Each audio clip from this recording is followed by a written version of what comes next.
nacimiento de un niño en cualquier sociedad no es solamente un evento natural, sino un proceso complejo que desencadena una serie de ritos. El mundo romano no fue una excepción, pues los ritos acompañaban a cualquier nacimiento e incluso eran previos a este, pues también había, por ejemplo, fórmulas mágicas para promover la fertilidad. Hoy nos centraremos especialmente en aquellos aspectos del nacimiento relacionados con el mundo sobrenatural, y para ello contamos con Irene Mañas Romero, que es profesora de Historia Antigua en la UNED.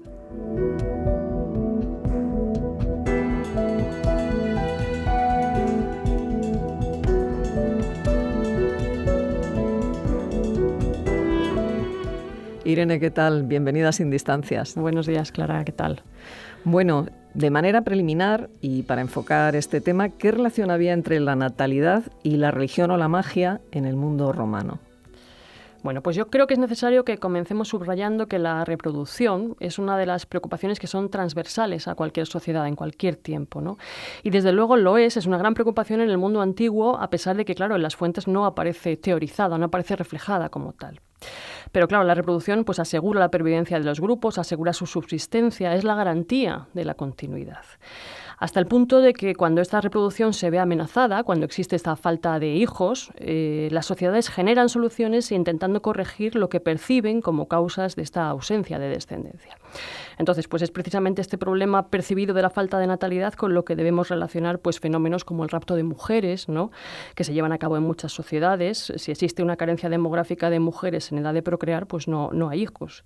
Y, por ejemplo, en Roma, pues no podemos olvidar el rapto de las Sabinas, ¿no? El rapto de las Sabinas forma parte de la historia fundacional del pueblo romano. Recordemos que los fundadores de Roma raptan a las mujeres de un pueblo vecino, los sabinos, en ocasión de unos festivales para procrear con ellas. Otras soluciones pues también se dan, ¿no?, desde el ámbito de los hombres, ¿no? Estamos todavía en ¿qué es lo que pueden hacer los hombres por esta natalidad? Pues se llevan a cabo unas primitivas políticas natalistas para paliar la ausencia de natalidad. Las más famosas, pues las de Augusto probablemente, que están además entroncadas en una época en la que se pretendió restaurar unos valores tradicionales romanos, ¿no? Tienen un marcado sentido moralista. Entonces Augusto pues promulgó varias leyes que estaban destinadas a promover el matrimonio y la procreación de las clases más altas, ¿no?, que habían descendido el número de hijos. ¿Cómo lo hizo? Pues se instituye un sistema de premios y de castigos en el que tanto aquellos hombres como mujeres que no tuvieran descendencia pues eran castigados con una serie de políticas económicas, no de restricción de sus derechos económicos, y al contrario, con una serie de recompensas a esta natalidad. Sobre todo la maternidad, ¿eh? A las mujeres que tuvieron más de 3 hijos se las premiaba eximiéndolas de tener un tutor, que era necesario para las mujeres para llevar a cabo cualquier actividad económica. Y ahora hablando de la religión, ¿no?, específicamente, como se trata de un aspecto tan crítico, el mundo antiguo interpreta que la natalidad no puede dejarse solo en manos de los hombres, sino que hay que ponerla bajo la protección de lo sobrenatural, de la religión, de la magia, ¿no? Y este amparo de lo divino se busca en casi todas las sociedades anteriores a la nuestra. En la nuestra casi todo se confía a la ciencia, ¿no? En las anteriores casi todo se confía a la religión. Y es especialmente importante en sociedades como las antiguas, que tienen altísimas tasas de mortalidad infantil y también de mortalidad de las madres durante los partos. Ya sabéis que no podemos cuantificar exactamente, este tipo de registros no se conservan, ¿no?, pero parece que la mortalidad de los niños menores de un mes llega al 40%. Y también algunos autores han estimado que entre un 10 y un 15% de las mujeres fallecen durante el parto. Sin necesidad de dar cifras, simplemente os recuerdo, pues la epigrafía nos habla de mujeres que mueren, se las recuerda como muertas entre terribles sufrimientos a la hora de dar a luz. Conservamos también numerosos restos de enterramientos de neonatos y también de sus mujeres enterradas junto con sus bebés o incluso con sus bebés, aún en sus vientres. Pero sobre todo conocemos esta desdicha de la pérdida de los hijos recién nacidos o no nacidos, incluso a través de las fuentes literarias, ¿no? Muchos relatos nos hablan de la pérdida de hijos muy pequeños, y además es una cuestión que curiosamente afecta, no diría yo que por igual, pero sí afecta a las clases altas, ¿no? Hay un texto muy bonito de Cicerón en el que intenta consolar a su amiga Marcia tras la muerte de su hijo pequeño, y en el que enumera a grandes personajes que han sufrido la pérdida de estos hijos muy pequeños. Por tanto, y en resumen, ¿no?, el mundo romano necesita situar bajo la protección de lo divino todas las fases desde la concepción del niño, el embarazo, el parto, incluso hasta sus primeros días, en los que resulta particularmente vulnerable. Y para ello, pues existen recursos mágicos, por supuesto, y la religión privada, pero también, fíjate si es importante, ¿no?, que si es percibido como un problema del interés general, diríamos ahora, del bien común, el calendario oficial romano incluyó entre sus deidades, entre sus festividades, distintos ritos y prácticas que de alguna forma protegen este proceso, de forma que puede decirse que todo el control de la procreación y de su culminación exitosa se pone en manos de las deidades o de las fuerzas mágicas. Bueno, Irene, pues cuéntanos cuáles eran esos recursos de lo sagrado, de lo mágico, a los que recurrían los romanos. Bueno, pues en primer lugar, y como os he dicho, una preocupación colectiva y reconocida, por tanto, tiene que ser atacado desde lo público, ¿no? El calendario oficial romano recoge ritos y festividades que tuvieron como fin potenciar, en primer lugar, la fertilidad de las mujeres, ¿no? Siempre, y es muy curioso, en íntima conexión con la naturaleza, porque la fertilidad femenina y de la naturaleza se percibe como una especie de continuo, ¿no? No hay una sin la otra. Es verdad que son fiestas poco conocidas, con significados un poco complejos, que nos hablan también, que nos permiten intuir sobre todo el carácter primitivo, ¿no? Es una cosa casi telúrica. Y algunas de las más famosas, por ejemplo, pues las Lupercalia, ¿no?, que son unas de las más tradicionales festividades religiosas de Roma, que engloban varios aspectos, pero uno de los momentos rituales de esta celebración pues incluye, fijaros, los azotes en las manos y en la espalda de las mujeres que querían potenciar su fecundidad, con unas correas hechas con las tiras de la piel de un macho cabrío recién inmolado, ¿no? El macho cabrío tiene mucho que ver con la fecundidad. También las fiestas dedicadas a Juno Caprotina, ¿ves?, también el significado de la cabra, en las que las mujeres ofrecen a la diosa la leche de una higuera silvestre, celebran un banquete también para conseguir la fertilidad, y otras de las más importantes, las Veneralia, ¿no?, que son unas fiestas muy complejas en las que, entre otras cosas, se lleva a cabo un baño ritual que se asimila simbólicamente a un baño fecundador. Otras noticias también nos hablan pues de la existencia de algunas manifestaciones locales, como una procesión nocturna de mujeres embarazadas que portan sus antorchas y que se dirigen al santuario de Nemi, y así en donde imploran el buen término de sus embarazos. Pero además de este interés común, pues las mujeres también individualmente intentaron potenciar su capacidad para tener hijos, ¿no? Porque hay que tener en cuenta que no tenernos probablemente fue, y lo tenemos en algunas fuentes específicas, fue fuente de mucha angustia, ¿no?, de mucha angustia individual de las mujeres, que es donde se veían los problemas. O sea, la medicina atribuye a las mujeres los problemas de fecundidad, no a los hombres. ¿Y cómo lo hacen estas mujeres? Bueno, pues en diversas ocasiones solicitan la intervención de deidades, ¿no?, que estas deidades son sobre todo femeninas, principalmente Juno, la diosa principal del panteón, como Lucina, también para lograr la concepción, y luego dedican algunos epígrafes agradeciendo el favor de haber conseguido esta descendencia gracias a ellas.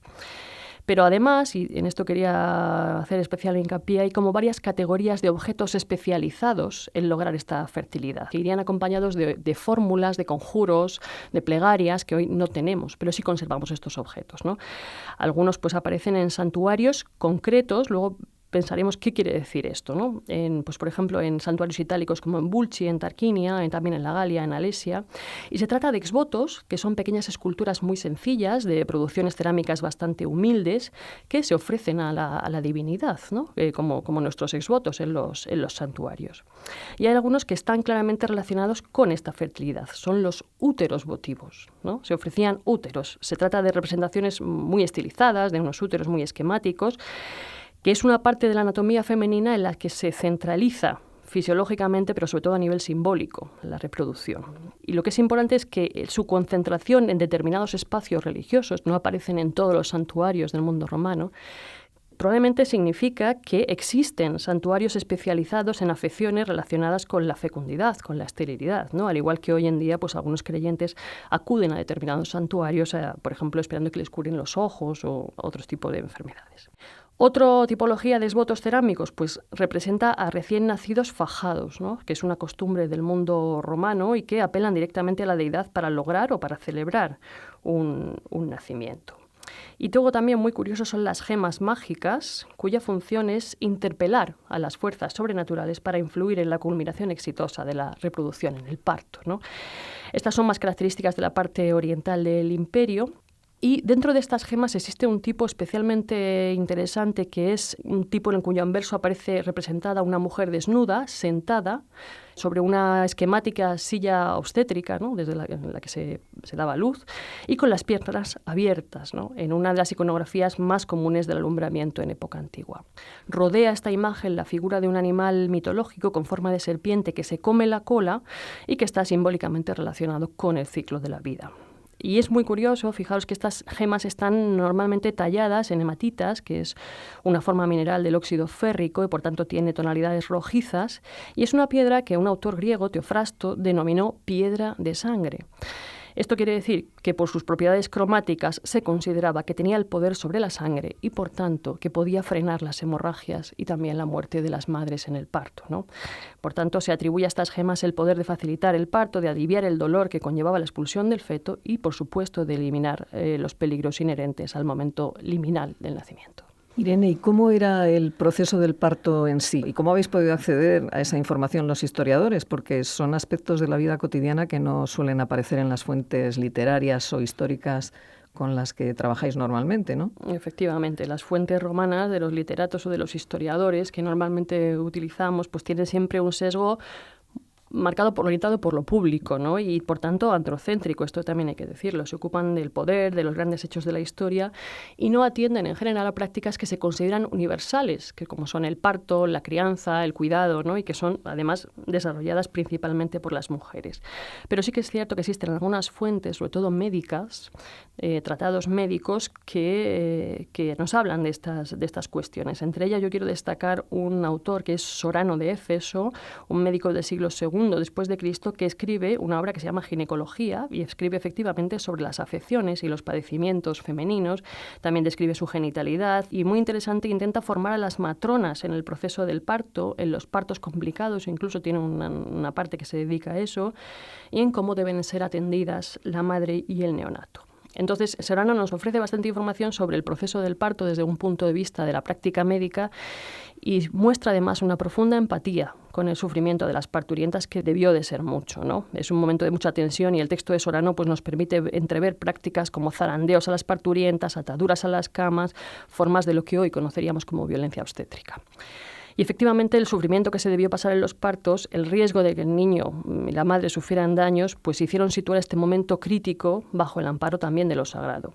Existen numerosas deidades, también femeninas, ¿no?, a las que las mujeres encintas pues rindieron sacrificios para alejar las dificultades en el momento del parto. Pues es el caso de la ninfa Egeria o de las Dinixi y sobre todo de Juno Lucina. Pero en el propio parto, ¿no?, porque a ellas se les realizaban previamente sacrificios, pero en el propio parto, y esto es muy curioso, en este momento de tránsito, el mundo romano moviliza toda una serie de recursos, todo un séquito de deidades, principalmente femeninas, pero no solo, enormemente especializadas en momentos del parto, ¿no?, con atribuciones específicas de protección sobre determinados momentos. Entonces, es verdad que no conocemos bien sus funciones debido a la ausencia de textos escritos sobre estas deidades, ¿no?, pero voy a destacar algunas que conocemos más claramente sus funciones, ¿no? Por ejemplo, la diosa Carmenta tiene dos advocaciones: Prorsa, que preside y protege al niño si llega en posición cefálica, y Posberta, que lo hace cuando el niño viene en posición podálica. Inmediatamente después del nacimiento, pues sabemos que el dios Vagitanus abre la boca del recién nacido por vez primera para que éste pueda gritar y respirar. Opis protege al niño cuando éste se es depositado en la tierra por primera vez, y Levana ayuda a elevar al niño desde la tierra que le ha depositado la matrona. Y también existen otras diosas menores como Februalis o Rumina, que les están encomendadas funciones muy concretas, ¿no?, como la expulsión de la placenta o el éxito de la lactancia. Es decir, que cada momento, cada situación de este paso liminal es protegido por una deidad específica. Bueno, Irene, ya has señalado al principio que la mortalidad en los primeros días era muy elevada y que, por tanto, eran unos días muy delicados para el recién nacido y para la madre. ¿Qué fórmulas desplegaban los romanos para proteger a los recién nacidos?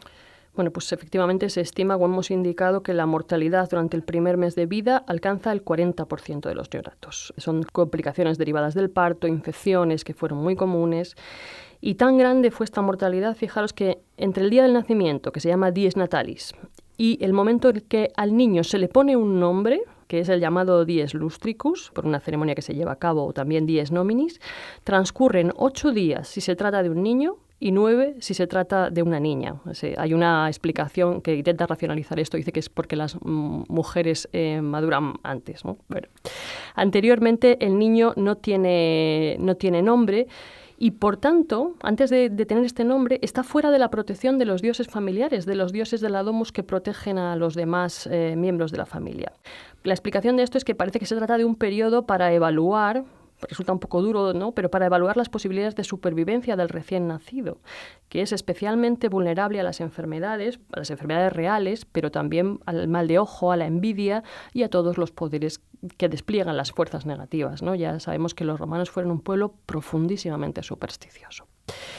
Por ello, también, aparte de los cuidados que en parte nos detalla Sorano, que son siempre realizados de acuerdo a precisas normas rituales, como el corte del cordón umbilical, el primer baño, se despliegan desde la esfera de lo sagrado otras divinidades, que son también mal conocidas, y que protegen específicamente al recién nacido. Sobre todo es el dios Pilumnus, que es un dios al que simbólicamente se preparaba una camita junto al recién nacido para que le protegiera, y las diosas Intercidona y Deberra, ¿no? Son de edades menores, como repito, antiguas, muy primitivas, vinculadas con el grano y la subsistencia, con lo doméstico, con el matrimonio, cuyas funciones específicas y ritos particulares pues desconocemos. Irene Mañas Romero, profesora de Historia Antigua en la UNED, muchísimas gracias por habernos acompañado esta mañana para hablarnos sobre los rituales del nacimiento en Roma. Un placer, muchísimas gracias.